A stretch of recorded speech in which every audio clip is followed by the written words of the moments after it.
Hola, hola, hola, queridos vozandantes. Estamos transmitiendo o estamos más bien grabando nuestro programa correspondiente al día miércoles 22 de septiembre de 2021.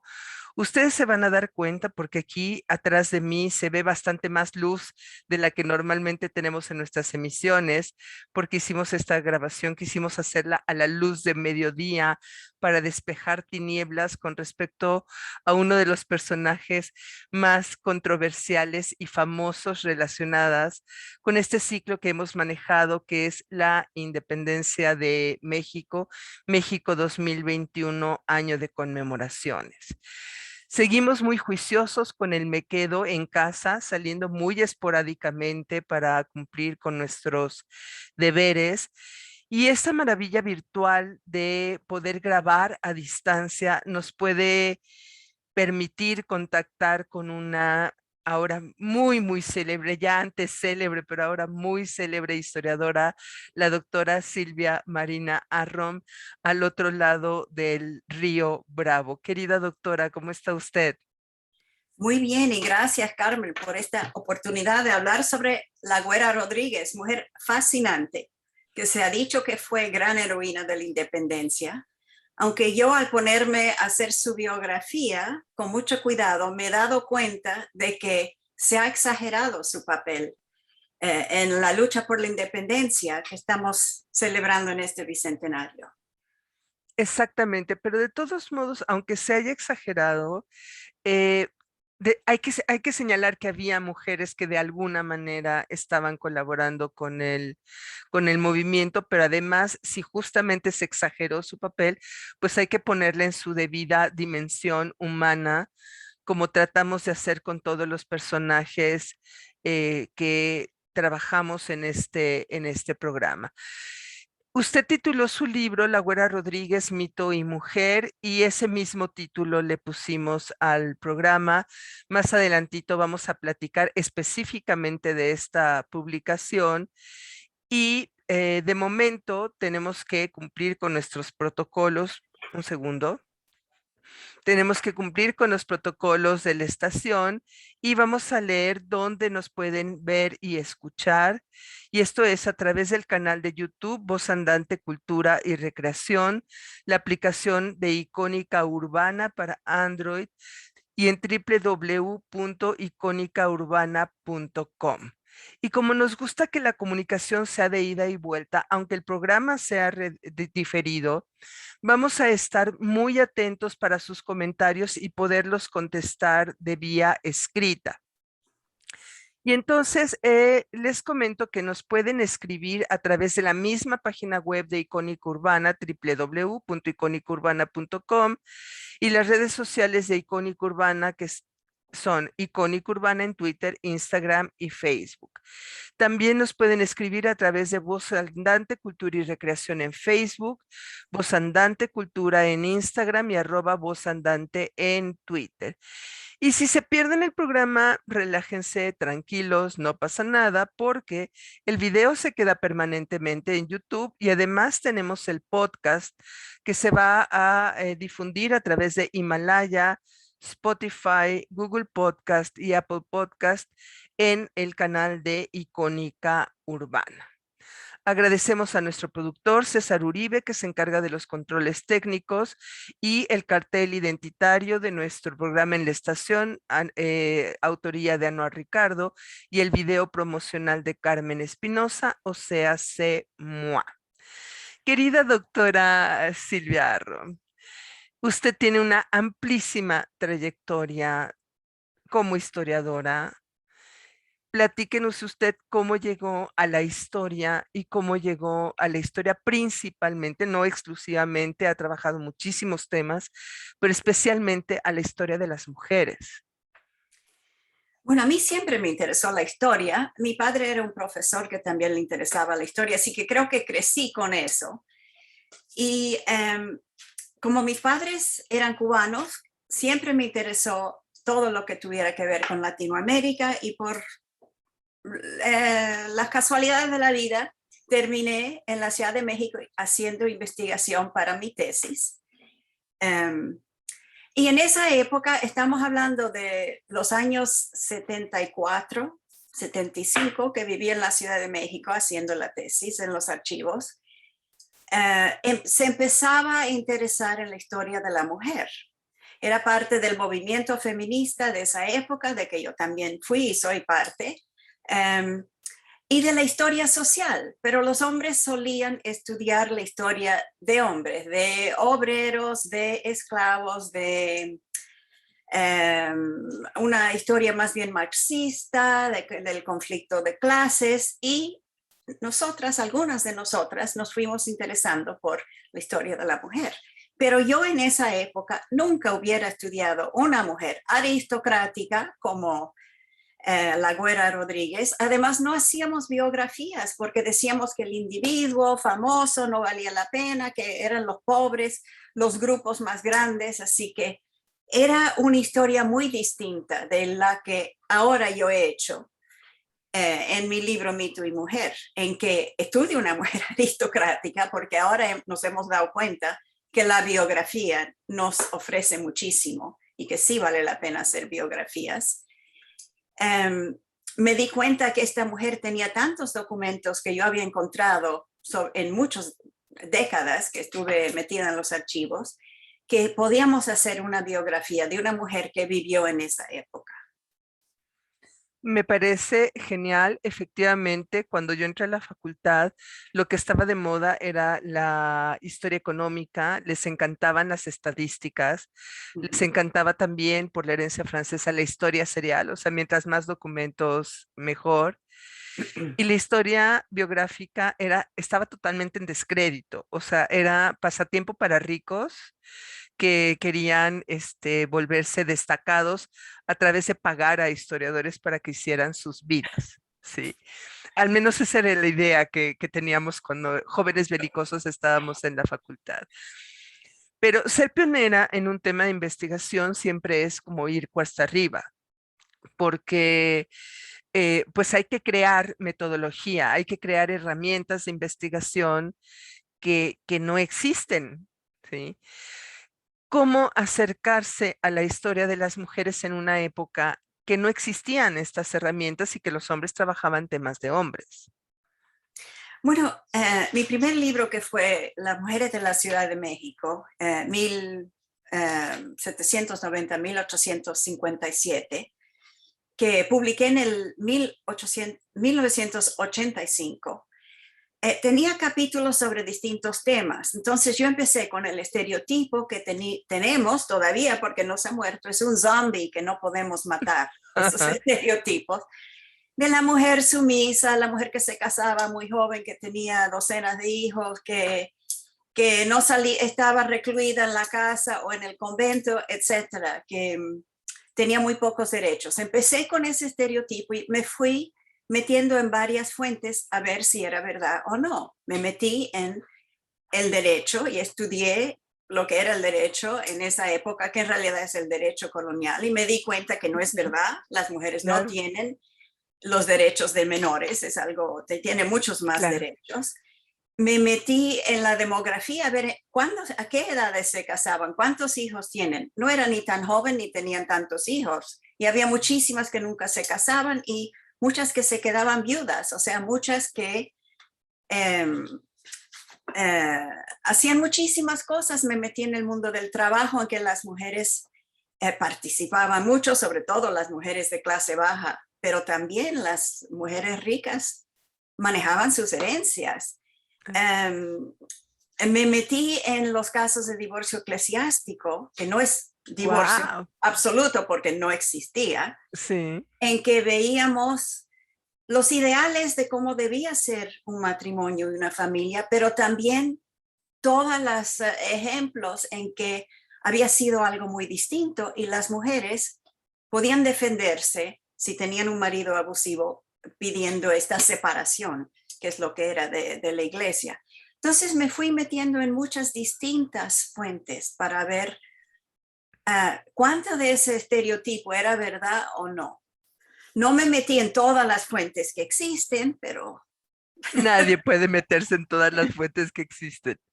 Y Y llegamos a doña María Ignacia Rodríguez de Velasco, etcétera, etcétera, porque es un nombre mega larguísimo. Y nos topamos no con la iglesia, pero sí con don Artemio del Valle Arizpe. Es decir, involuntariamente las primeras historias de mujeres las escriben los hombres y frecuentemente es para pintar una vida femenina que no es lo femenino que se esperaría que fuera. Entonces, o son las vidas de santas y beatas, que no dejan de ser mujeres excepcionales, o son las vidas de mujeres destacadas, que entonces aparecen como rebeldes, indómitas, que rompen los estereotipos o los moldes de su tiempo. Y fue como nos pintó don Artemio del Valle Arizpe a la Güera Rodríguez. ¿Por qué no hablamos un poquito de digamos, de la parte más mítica de esta vida que nos pintó don Artemio? Lo que de plano no se sostiene ni con pinzas ni con nada. O sea, lo que de plano fue una fantasía de don Artemio. Sí, una fantasía sexista Sí, muy de, sexista. de la mujer que él hubiera querido que existiera hace mucho tiempo, de una mujer rebelde, además de muy bonita, simpática, inteligente, que eso sí era, ¿eh? Una mujer que él decía que era rebelde, promiscua, que tuvo muchos amantes, entre ellos Bolívar, Iturbide, Humboldt, que Ajá. no es verdad, pero es lo que él dice, Ujú. y que se metió mucho en la política y tuvo un papel clave en la independencia. Esa es la mujer que él crea, y una mujer que siempre se daba a sus pasiones, a sus aventuras, que eran, por un lado, sexuales y por otro lado, liberar a la patria. Y es interesante que durante su vida, la Güera nunca fue considerada heroína. Otras mujeres sí, Leona Vicario, la Claro, corregidora, sí así es. fueron reconocidas durante su vida y después de su muerte. La Güera, por 100 años después de su muerte, no fue considerada heroína, no fue hasta el libro de Artemio de Valle Arizpe, que se llama La Güera Rodríguez, que publicó en 1949. Y es una novela histórica, pero él mete muchos detalles que sí son verídicos por aquí y por allá. Entonces, la mayoría de los lectores que lo conocen como un cronista que hace historia y ven que de vez en cuando hay una bibliografía muy corta, que conste, pero existe, Ujú. hay un documento de vez en cuando, se creen que esto es su historia verídica.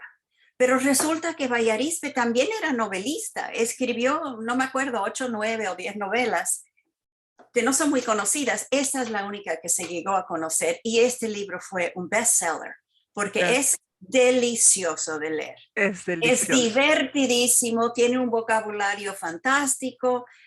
Él mete detalles de cómo era la vida en esa época que él conoce porque sí se ha metido en archivos. Así es. Pero después da rienda suelta a su imaginación y crea todos estos mitos sobre la Güera, incluso mete datos falsos, lo que ahora conocemos muy bien, y una vez que están publicados, cobran vida propia. Y Así después es. mucha gente los repitió. Ha habido novelas, una ópera, película, obras de televisión, de Visitas teatro, guiadas. etc. Visitas guiadas. ¿Ah, sí? Sí, he dado visitas guiadas en el centro, en lo que yo llamo la ruta de la Güera Rodríguez, o sea, San Francisco, La Profesa, donde supone que estaba su casa. Entonces, sí, claro. No, ella sí vivió en la calle de San Francisco, la tercera calle de San Francisco, número 6. Sus últimos 25 años de vida y antes de eso vivió en otra parte de la calle de San Francisco. Así es. Pues entonces tenemos un panorama en donde don Artemio da rienda suelta y no es ni el primero ni el último. O sea, el hecho de que los cronistas, incluso los historiadores, escriban novela histórica, es una pequeña trampa. Y es una pequeña trampa porque el autor se convierte lo que yo llamo en un tropo legitimador. O sea, él mismo legitima la veracidad, entre comillas, de su obra, porque la gente los identifica como historiadores o cronistas. Y ahí podemos hablar desde la época virreinal hasta, pues, don Vicente de Riva Palacio, don Artemio del Valle Arizpe y muchos autores que prefiero no mencionar, contemporáneos que escriben novela histórica y que la gente jura que lo que ellos dicen es la verdad, Mm, ¿no? Hay que decir que don Artemio se basa, entre otros, en un documento que es el pleito que establece el marido de doña María Ignacia contra ella por adulterio. O sea, frecuentemente está citando este documento y ahí la fantasía quizá no sea tanto de don Artemio, sino más bien de un marido que parece que era bueno, no medio, violento, celópata, que no estaba como muy en sus cabales, corregidor, por cierto, de Tacuba, si mal no recuerdo, ¿no? subdelegado, Ah, subdelegado de Tacuba. subdelegado, Sí. sí. Sí, porque ya no quedaban pocos corregimientos como el de Querétaro. La mayoría ya habían sido transformados por las reformas borbónicas en subdelegaciones. Pues creo que es el momento perfecto para irnos a nuestro primer corte, para que nuestro público se sienta en la época. Vamos a compartirles este himno del Imperio Mexicano interpretado por el grupo Canticum Canticorum, ¿sí? Nos vamos al corte. Con nosotros en YouTube vamos a seguir de corrido porque saben que por derechos de autor no podemos poner las piezas completas. En unos minutitos de lo que va a ser nuestro corte vamos a darnos tiempo de decirles que esta época de finales del siglo XVIII y principios del siglo XIX es muy particular. Regresando con Icónica Urbana, vamos a hablar más detalles de este tema. Regresamos con Icónica Urbana, integrados ya con YouTube, y vamos a hablar de cómo esta época, fines del siglo XVIII y principios del siglo XIX, ya para aterrizar con nuestro personaje, sí es una época como de una gran, entre comillas, liberación femenina. O sea, las mujeres van a empezar a tener un papel diferente en la sociedad. Doctora, ya usted nos aclaró que esa mujer sumisa, encerrada en su casa, fuera de la participación económica, no existía en la época virreinal nunca, ¿sí? O sea, había tamaleras, había mesoneras, había prostitutas, mulatas que vestían con sedas y con joyas, había viudas empresarias que tenían ganados y que tenían una gran cantidad de actividades comerciales y productivas. Pero en esta época en particular, por la influencia de los Borbones en Francia, eh, se va a dar un movimiento en donde hasta la ropa cambia. En lugar de estos vestidos con corsé, cinturados, con las crinolinas, empiezan estos vestidos corte francés muy, muy vaporosos, exaltando los senos femeninos, que rompe con los esquemas tradicionales de la ropa virreinal y de la moral virreinal. ¿Usted cómo ve esto a la luz de doña María Ignacia? Bueno, es verdad que cambian las modas de vestir y la moda a principios del siglo XIX, a finales del XVIII ya empezaba, era la moda del imperio. Y a muchos de los padres, en particular la madre de la güera, se horrorizó. El arzobispo Lizana también se horrorizó y hasta decretó que las mujeres no podían andar con los trajes muy escotados y los brazos desnudos, que era la Desnudos. moda del imperio. Nadie le hizo caso. Nadie le hizo caso. Así que sí cambian las modas. Eso yo no creo que necesariamente refleja un cambio en el comportamiento de la mujer, porque ya para los años 50 están cambiando las modas de nuevo y son mucho más restrictivas. Sí, claro. Pero lo que sí ha cambiado con la ilustración es la idea que la mujer debe ser ilustrada, debe ser educada. Entonces sí mejora mucho la educación de la mujer. A finales del 18 llega la Compañía de la Enseñanza, por ejemplo, fundada por una mujer mexicana en Ujú. México. Era iniciativa de una mujer que Así quería es. que sus compatriotas fueran mejor educadas. Y la Güera Rodríguez tuvo una educación muy buena. No sabemos nada de su niñez. Yo no he podido encontrar documentos, bueno, su acta de bautizo, sí lo encontré, pero de que nos dijera si fue a un colegio o si tuvo tutores en casa, pero sí tengo algunos ejemplos de cartas que ella escribió sin un apoderado. Tenemos mucho en esos casos que escribieron los apoderados. Y se ve que es una mujer muy bien educada, que escribe bien, que sabe armar argumentos muy bien y que se sabe defender. Le han enseñado sus derechos, pero eso no es nada nuevo. Yo creo que todas las mujeres en la época colonial le enseñaban sus derechos, las que estaban educadas, sabían cómo manipular las leyes y también las amistades para conseguir lo que quieren. La güera tenía una vida social muy amplia y conocía medio mundo. Era buena amiga de Iturbide, como toda su familia. Las dos familias eran amigas. Conocía a virreyes, a miembros de la audiencia del ayuntamiento, como era su padre, y muchos parientes y amigos. Y sabía cómo usar esas amistades cuando tenía un problema, como el divorcio eclesiástico, el pleito que le puso su primer marido. Que conste que él no pudo probar nada. Nada. Y desistieron en el pleito, se reunieron otra vez y tuvieron otro hijo. Entonces, pero eso tampoco demuestra un cambio, diría yo, en el estatus de la mujer, porque siempre había habido esos pleitos y la iglesia siempre estaba ahí para proteger, digamos, a la mujer que estaba abusada, que la güera fue una mujer que sufrió abusos del marido. Así es. Lo que sí cambia es la idea de que la mujer, y era un ideal que muy pocas pudieron llegar a tener, la idea de que la mujer tenía que ser recluida. Entonces las casas de recogimiento se van convirtiendo en cárceles o en escuelas. Los conventos pierden novicia, hay menos mujeres que se van al convento. Las nuevas órdenes son órdenes activas, la de enseñanza y la de hermanas de la caridad, que hacen también enseñanza y van a los hospitales y ayudan a los pobres. Sí. Entonces algo sí está cambiando en que la idea muy vieja de la reclusión se está cambiando y se dice que la mujer puede contribuir al mundo más allá de su familia. Eso sí es un cambio en esta época. Y mientras más educadas eran, más podían contribuir. Así es. Sí, yo creo que para mí son cambios suficientemente significativos comparados con lo que pasaba sobre todo en el siglo XVII. Contando con todo este mito que ya sabemos que no es verdad.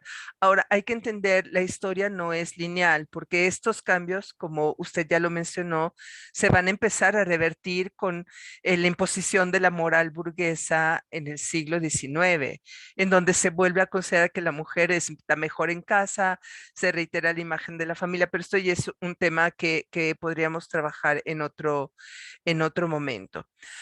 Lo que sí quisiera es enfatizar también el tema de la imagen de la Güera Rodríguez. Las fuentes, hasta Madame Calderón de la Barca, todos señalan que era una mujer muy hermosa. Y tenemos por ahí en internet circulando, y no nada más en internet, en artículos y en cantidad de cosas, circulando una imagen de la Güera Rodríguez que no es real. Y usted encontró, cosa que es verdaderamente de asombro, una imagen verídica, confiable de la Güera Rodríguez. Y aquí vamos a entrar en un dilema porque entonces resulta que pues para muchos no va a ser tan bella como la imagen que nosotros teníamos pintada de la mujer hermosísima que aparece circulando por ahí en internet. Aunque en la época todos coinciden que es una mujer muy, muy hermosa. ¿Usted tiene alguna opinión en contrario con respecto a la Güera Rodríguez? Bueno, esta en realidad se ve grande en la pantalla, pero es una miniatura y a lo mejor se ve mejor en la miniatura, yo no sé. Es una mujer muy joven. Esta miniatura probablemente se hizo en la época en que se casó por primera vez, porque ella se casó 3 veces. Los 2 primeros maridos se murieron. Así que debe haber sido 1794 cuando ella tenía 15 años. Estaba ya casi al cumplir los 16. Yo no la veo tan preciosa, pero sí la veo muy rubia, con facciones muy europeas y debe haber sido una de esas mujeres que cuando se pone a hablar y a reírse le ilumina el rostro de tal Así forma es. que parece una belleza, porque tenemos algunas descripciones de cómo ella era, de su época, de Fanny Calderón de la Barca en su vida Ujú. en México, que dice que todavía a los 61 años era mujer muy hermosa y que nos cuenta que cuando vino Alejandro von Humboldt a la Ciudad de México en 1803, él había declarado que ella era la mujer más bonita que él jamás había visto en todos sus viajes. Eso nada más lo sabemos porque la güera se lo contó a Fanny, yo no sé si es verdad, ¿eh? Ujú. Pero ha llegado a ser una de las de los hechos que se considera que ha empezado ese mito de la mujer preciosa. Y tenemos también descripciones de que ella era muy simpática. Tenemos una de un conde que la vio en los años 30 en una fiesta rodeada de admiradores muertos de la risa por algo que ella decía, algún cuento. Carlos María de Bustamante dice lo mismo, que tenía ocurrencias muy, muy divertidas. Así que esa es la Güera Rodríguez, que era verdadera. Ahora, que se metiera mucho en la política, que fuera heroína clave, esa es otra cosa. Que tuviera amantes, eso tampoco. Yo he podido documentar, no he podido documentar ni que haya conocido a Bolívar. Vallariz me dice que ese fue uno de sus amantes. Humboldt creemos que era gay. Vallariz me dice que ese era otro de sus amantes. Tampoco hay ninguna documentación. Y sí sabemos que era muy amiga de la familia, con la familia de Iturbide, pero de amigo a amante es un salto enorme de la imaginación. Sí, Así bueno, que eso perdón por la sí. interrupción, pero es que en el siglo XX todavía muchísima gente no cree en la posibilidad de que los hombres y las mujeres seamos amigos. Entonces, digo, si a nosotros, en el siglo XXI nos pasa que si tenemos un amigo muy entrañable, toda la gente piensa que puede ser amante, pues pensemos en el siglo XIX. O sea, todavía más se podría pensar semejante cosa. Yo no sé qué tanto se haya podido verificar que sí llegó a pasear con Alejandro de Humboldt, que iban a algunos eventos juntos, etcétera, etcétera, porque don Artemio lo describe casi como si fueran de la mano recorriendo la Ciudad de México. No Se puede, tenemos, no tenemos ninguna documentación de eso. Lo único que sabemos es lo que la güera le contó a Fanny Calderón de la Barca el 1 de febrero de 1840, o sea, ya casi 30 años después de, ujú. más de 30 años después de que Humboldt estuviera en la Ciudad de México. Yo he leído todo lo que he podido encontrar que Humboldt haya publicado y no menciona a la güera. Sí, no, no, bueno, si Entonces, estás prendado por una mujer, por más prudente, germano que seas, algún comentario sale a relucir, ¿no? pero Eh, esa carta de Fanny Calderón de la Barca, que es su el 1 de febrero de 1840, en que ella por primera vez conoció a la güera, es muy interesante porque la güera le cuenta ese cuento y dice que éramos amigos, íbamos a ver, por ejemplo, lo llevé a una plantación de nopal porque se interesaba en ver qué eran los nopales.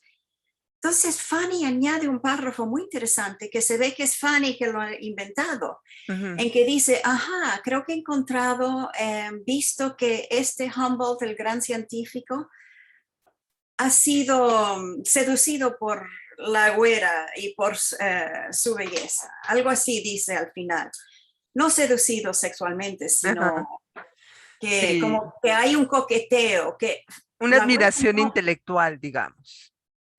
la güera nada más menciona lo intelectual, lo de amistad y lo Ah, de los intereses compartidos intelectuales. Y Fanny es la que añade la sensualidad de la güera y que eso debe haber atraído a Humboldt. Esa ya es ahí empezó el mito en 1840. Bueno, se publicó el libro en el 1843. Ahí empezó el mito de la güera como tan seductora que todos los hombres se enamoraban de ella nada más por conocerla, que es lo que cree Vallarispe, que si ella una vez conoció a Humboldt, Iturbide tiene que haberse enamorado de ella. sí, y bueno, ya hablando de pues don Simón Bolívar, las fechas no calan. no cuelan, porque doña María Ignacia hubiera tenido que ser su amante cuando Bolívar estuvo en México, de paso, si no mal no recuerdo, Haití, que el joven habrá tenido entre 14 y 16 años de edad, o sea, 16 años, 16 años. 1799. Y Entonces, estuvo 8 días nada más en la Ciudad de México.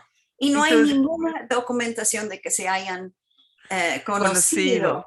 Lo que le pasó a Bayarispe es que él leyó en el libro de Manuel Romero de Terreros, de 1900, no sé cuál, él escribió varios libros, creo que era el de 1919, que Bolívar que se quedó en la casa de los marqueses de Uluapa, que era la hermana Mm, en La Güera. Y él pensó, bueno, entonces obviamente ella fue y lo conoció. El problema que él no sabía es que la marquesa había alquilado esa casa, ella no lo vivía. Era el oidor Aguirre quien vivía en esa casa y La Güera en esa época vivía en Tacuba, así que en esos 8 días a lo mejor se conocieron, no lo podemos probar, pero seguramente no tuvieron este amor ilícito que Bayarispe cuenta, pero es interesante por qué él escogió contar estos cuentos, porque él lo que está haciendo es contando la historia de la independencia, centrándose en esta bella dama y metiendo a todos los hombres más famosos de la época así es. para poder contar todos los detalles y convertirlo en un cuento muy divertido. Claro, pero como le habíamos dicho, un cuento machista y misógino, Sí, porque, o sea, perfectamente podía presentarlos en las tertulias que la güera organizaba en su casa y bailando y teniendo charlas intelectuales, pero no, tenían que ser sus amantes, o sea, no podía haber ningún matiz al respecto, o sea, tenían que ser amantes de la güera, porque si era una mujer que usaba corte francés, entonces tenía que ser una mujer promiscua, o sea, no había alternativa a esa situación. y es algo Pues muy común que la historia de las mujeres, muchas veces las figuras de las mujeres se convierten o en monjas y santas, por un lado, o en estas vedettes en que se enfatiza sus amores, su sexualidad. Y eso es lo que hace Bayarispe y eso es lo que hacen muchos que cuentan su historia copiando a Bayarispe después. sí, es muy simple. Yo creo que Vaya Arispe en el fondo lo que está haciendo es reproduciendo el esquema de la novela romántica del siglo XIX, en donde o eres la santa, monja o no monja, recluida, la mujer soltera que puede ser la tía de la familia o qué sé yo, pero que es una santa virgen, o es la niña bien que se casa y que no conoce más que a su marido en su vida y se desmaya cada 5 minutos de amor y tal, o la femme fatale, o sea, la mujer que es, aunque sea, particularmente si es aristocrática, pues es una mujer liberada, despierta y por supuesto promiscua.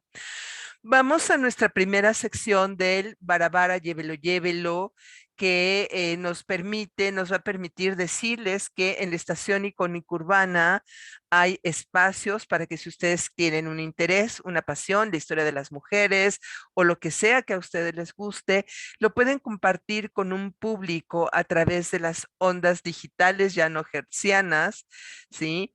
Y puedan ustedes tener un programa en el ritmo que ustedes consideren pertinente para que se den a conocer. Para eso, ustedes pueden comunicarse en las redes sociales que son Icónica Urbana en Twitter, Instagram y Facebook. También les recordamos que tenemos el taller Hablar en Público, Comunicación Asertiva que imparto yo personalmente a través de la Universidad Autónoma Metropolitana Coajimalpa, donde les comparto mi experiencia, mis herramientas generadas en una experiencia de 30 años como docente, dando conferencias nacionales e internacionales, como tenemos que hacer todos los historiadores en algún momento de nuestra vida, pero también radio, visitas guiadas, etcétera, etcétera, desde el manejo de los nervios, porque si ustedes creen que yo hablaba así desde niña, no, se me lenguaba la traba y me ponía nerviosa y se me olvidaba todo lo que iba a decir. Entonces, a partir del 11 y hasta el 21 de octubre, vamos a tener este taller. Ya saben, comuníquense en las redes sociales de Voz Andante, Cultura y Recreación, y ahí les daremos toda la información pertinente. Y nos vamos al corte de la media con una pieza que no tiene nada que ver con el siglo XIX, pero que finalmente habla de estas mujeres que de alguna manera o de otra se vuelven poderosas por su belleza, por su talento, por su inteligencia, y es de Kesha Woman. Nos vamos al corte musical. Querida doctora, qué gusto que esté usted aquí. Sí podemos decir que la Güera Rodríguez era una mujer poderosa, ¿verdad? No políticamente, pero socialmente sí podemos decir que una mujer influyente, que era una mujer, pues que tenía un impacto en su entorno.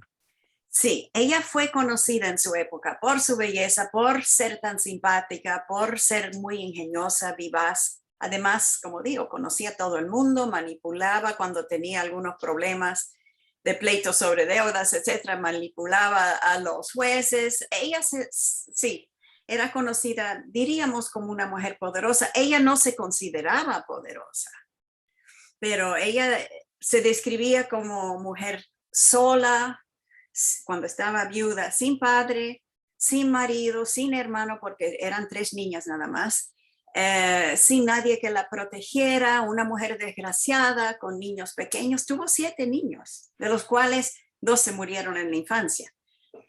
Así que ella cada vez que necesitaba algo, jugaba ese juego de presentarse como una pobre mujer desgraciada, pero no lo era. Bueno, regresamos del corte con Icónica Urbana, ya estamos enlazados nuevamente con YouTube, pero creo que vale la pena retomar este tema. O sea, doña María Ignacia logró jugar de alguna manera los dos papeles, o sea, el de la mujer socialmente muy influyente, seductora, que tenía un gran sentido del humor. Yo no sé si sea verídico lo que dice don Artemio del Valle Arizpe, que era muy pícara o sea, que sabía manejar este humor de doble sentido, este humor muy, muy mexicano, por decirlo de alguna manera, pero también el de la mujer víctima, ¿no? El de la mujer pobre, sin nadie que la ayude, lo cual, entre otras cosas, pues sigue manteniendo los modelos femeninos, ¿no? O sea, de la mujer que sabe jugar también a la víctima, a la mujer sola, pues para conseguir lo que quiere. Sí, Sí. es un discurso que ella maneja muy bien, es muy inteligente, eso se ve en las pocas cartas que tengo de ella. Lo maneja muy bien y consigue lo que quiere. Ella le debía de un dineral, 1,000 pesos era mucho en esa época, a un señor y consiguió no tener que pagarlo con este discurso y manipulando a sus conocidos, etcétera. Con la justicia. Nos habla don Artemio de un asunto con la Inquisición. ¿Esto es verídico?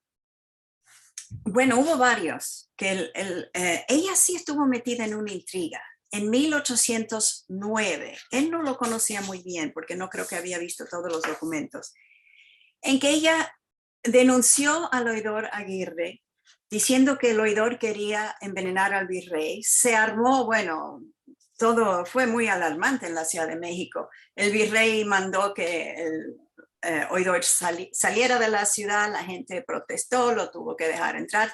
Hubo una investigación, no como lo pinta Vallarispe, de los 3 inquisidores encapuchados que en un tribunal, eso nunca pasó. Hubo una investigación que decidió que la denuncia era falsa y que se debía a resentimientos personales.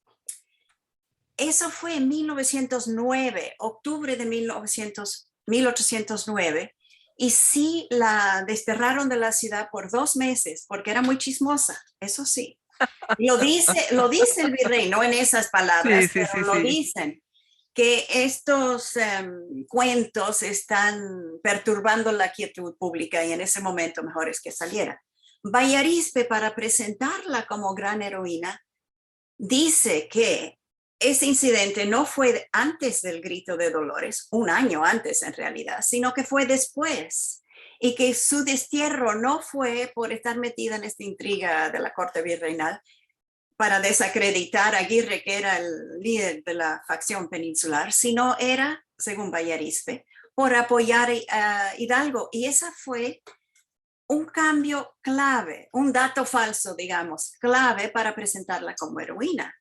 Porque sin ese incidente en que ella supuestamente fue castigada por apoyar a Iturbide, no tuviéramos ese cuento. Ella nunca fue enjuiciada como insurgente. No tenemos ningunos autos. Leona Vicario sí, la corregidora sí, muchas otras, 100 por lo menos, fueron enjuiciadas y castigadas, y algunas mujeres fueron ejecutadas por sus contribuciones que sí fueron reales a la independencia. La Güera nunca fue enjuiciada. Así que no, en realidad no sabemos mucho de lo que ella pensaba. Yo sí tengo 2 cartas que encontré que me hacen pensar que a lo mejor no apoyaba la independencia tan temprano como el grito de Dolores. Pero aquí lo que usted comenta del oidor, a mí sí me despierta una gran curiosidad, porque esta relación con el Ayuntamiento de México, la manera en que se mueve en su círculo social, la pertenencia a estas élites nobles de la Ciudad de México, sí me pueden hacer pensar que forma parte de este pensamiento criollo antipeninsular que ya era muy evidente a finales del siglo, bueno, ya desde el siglo XVII, pero ya muy evidente a finales del siglo XVIII. Entonces, yo no sé si hasta cierto punto esta intriga con el oidor, si no ser del todo proindependentista, si fuera parte de este conflicto entre peninsulares y criollos ya plenamente desatados a principios del siglo XIX. Sí, yo creo que sí. Ella, a mí me parece que estaba aliada con el grupo del ayuntamiento, que eran los criollos, los regidores. Su papá era regidor, su cuñado favorito era regidor, etc. Ella sí parece haber tomado la parte de los criollos del ayuntamiento, que lo que habían propuesto en 1808 era una junta de México para gobernar la Nueva España mientras los franceses estaban en España. Así es. Lo que ellos querían era lo que ahora llamaríamos autonomía, aunque ellos no usaban esa palabra, que era un gobierno, un autogobierno provisional hasta que regresara el rey Fernando VII. Claro. Y después ellos fueron evolucionando en sus ideas, y lo que propusieron en las Cortes de Cádiz y en la Constitución de Cádiz fue un autogobierno ya permanente, en que la Nueva España sería una provincia como muchas otras que tendría su autogobierno dentro del gran sistema de España. Algo así como tiene Canadá, Australia dentro de Gran Bretaña. Y yo creo que eso fue lo que ella apoyaba hasta 1810, 12, 13, 14, quién sabe. Y después regresó el rey a España, resultó ser un desastre, y entonces ese grupo criollo de la élite se fue cambiando de idea y en algún momento se decidieron por la independencia. Y yo no sé cuándo ella exactamente llegó a esa posición, pero no parece haber sido tan temprano como 1810 o 11, por las cartas que yo he encontrado, en que ella llama a los insurgentes que han tomado sus haciendas, eso sí es verdad, muy productivas, que le daban su ingreso principal, ella los llama los enemigos. Y en otra carta dice que sí le había dado algún dinero, estaba tratando de mandar lo que debía, lo que le habían exigido los insurgentes, lo que se le había asignado para proteger a sus fincas. Entonces ella tuvo contacto con los insurgentes, sí les mandó poco dinero, nada como Leona Vicario, pero no estoy muy segura que lo hiciera por un apoyo sincero a la idea de la independencia o para proteger sus propiedades. Sí, porque yo yo creo que creo, estaba protegiendo sus propiedades, o sea, porque mucha gente no sabe, la insurgencia se sostuvo en buena parte porque a sus seguidores se les pagaba, ¿sí? Por el saqueo y por donaciones medianamente forzadas, otras voluntarias. Entonces, evidentemente, yo creo que si estaban tomando sus haciendas, le convenía más pagar una cantidad recurrente que, pero que dejaran o permitieran que siguieran funcionando sus haciendas, lo cual suena muy congruente porque muchos criollos de la Ciudad de México temieron lo que supieron de Hidalgo cuando llegó sobre todo a Guanajuato. O sea, la matanza, el saqueo, que asesinaran incluso criollos guanajuatenses que apoyaban de alguna manera el movimiento. Entonces, cuando estas noticias llegan a la Ciudad de México, salta el pánico y algunos partidarios de la independencia no apoyan a los insurgentes. Entonces me suena esto mucho más coherente que lo que cuenta don Artemio del Vallarispe. Vamos al segundo Bara Llévelo, Llévelo. Les recordamos que el próximo día 25 de septiembre tenemos una charla de sobremesa con nuestro querido amigo Rafael Guizar que se titula De Cantina en Cantina. Particularmente en este momento, las cantinas de la Ciudad de México están pasando un muy mal momento por la pandemia.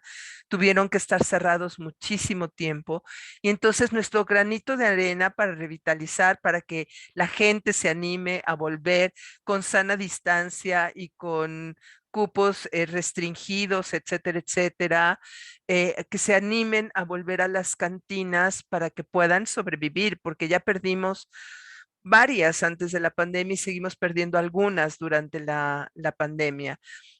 Ya saben, toda la información en las redes sociales, Voz Andante Cultura y Recreación en Facebook, Voz Andante Cultura en Instagram y @Voz Andante en Twitter. Y aprovechamos también para decirle a nuestro público dónde pueden encontrar su libro, La Güera Rodríguez, Mito y Mujer, querida doctora. bueno, fue publicado por la editorial Turner, también Noema, y yo creo que se encuentra en todas las librerías o en Amazon.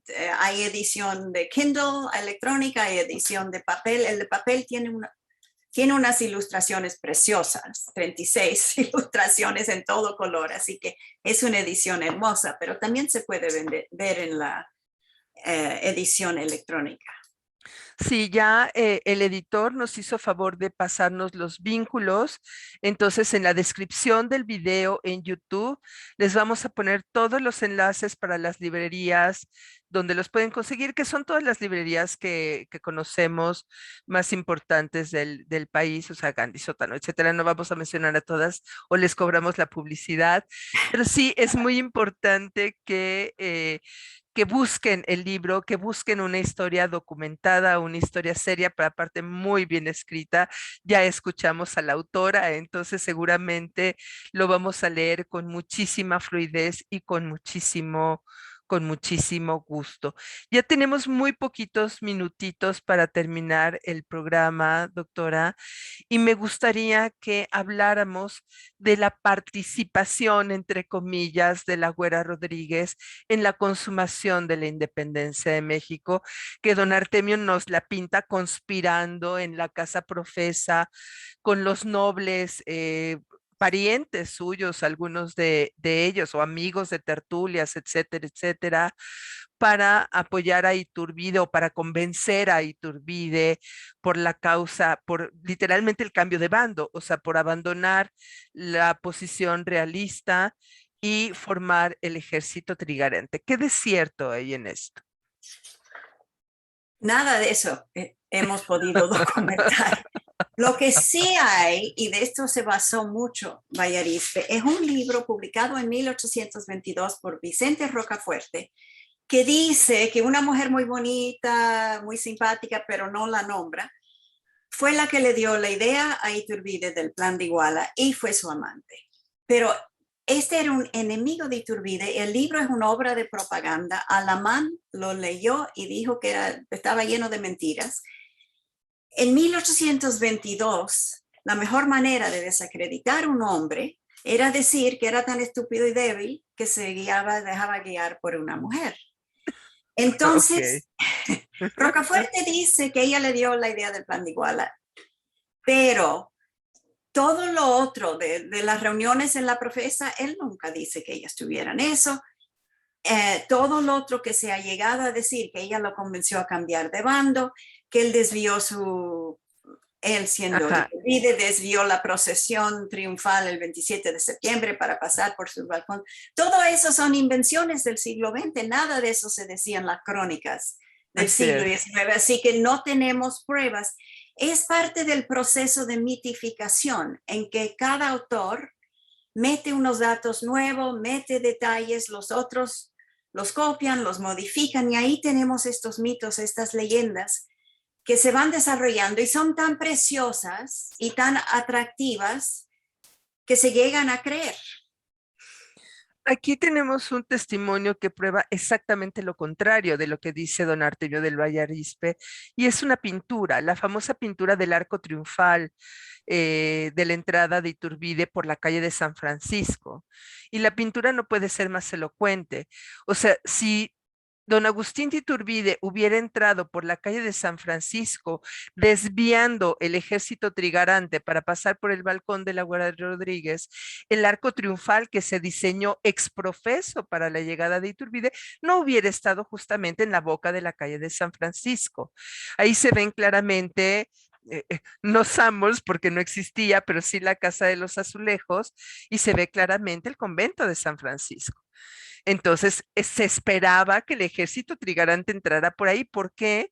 Pues porque la sazón era la calle más vistosa, lustrosa e importante de la Ciudad de México. Y los miembros del cabildo de la ciudad estaban ahí para darle las llaves de la ciudad a Así es. Iturbide. Así que de todas formas, entrando por esa calle hubiera pasado por su Por la balcón. casa del, claro, así es. Entonces, de que desvió al ejército para entrar por la casa de la güera, pues sabemos fehacientemente que no fue así. Pues querida doctora, ahora sí que nos encantaría seguirnos con la vida de la Güera Rodríguez hasta su muerte. No tenemos el tiempo para hacerlo. Ya sabemos que su leyenda pervivía hasta la llegada de Madame Calderón de la Barca en la década de los 1840, lo cual quiere decir que no dejaba de ser una mujer muy destacada socialmente. Yo creo que si se le etiquetara de alguna manera es que era estupenda para las relaciones públicas, si se Sí, vendía muy bien, sí. ¿sí? Eh, ya que usted mencionó a las mujeres en la independencia, me encantará que podamos tener otra conversación como esta para hablar de las otras mujeres en el proceso de independencia para trascender la biografía, que es muy importante, que de suyo la Güera Rodríguez es un excelente pretexto para conocer la época, para conocer a los personajes de la época. No decimos que no lean a don Artemio del Valle Arizpe, nada más léanlo como lo que es y como lo que es toda novela histórica, ficción. Una Así es. ficción que puede tener algunas pinceladas de historia, pero en última instancia es ficción. Pues doctora, muchísimas gracias por haber estado en el programa. Ha sido un gran gusto. Y creo que además, al estudiar la verdadera güera y los mitos, nos podemos dar cuenta de que a veces los cuentos que contamos, la memoria histórica sobre el pasado, distan mucho de la realidad histórica. Y no podemos creer todo lo que leemos. Nunca, ni siquiera en las fuentes primarias, ni Así es. siquiera a lo Güera Rodríguez le podríamos creer lo que escribió de sí misma. Siempre hay que cuestionarlo absolutamente todo. Pues nos despedimos dejándolos en compañía de Icónica Urbana. Sigan con su programación. Los recomendamos seguir viendo los videos de Voz Andante, Cultura y Recreación. Recuerden que cada vez que ustedes le dan like, comparten, se suscriben, hacen que nuestro proyecto sea viable. Muchísimas gracias, que descansen. Buenas noches y hasta el próximo miércoles con otro programa de Voz Andante, Caminos Colectivos. Buenas noches.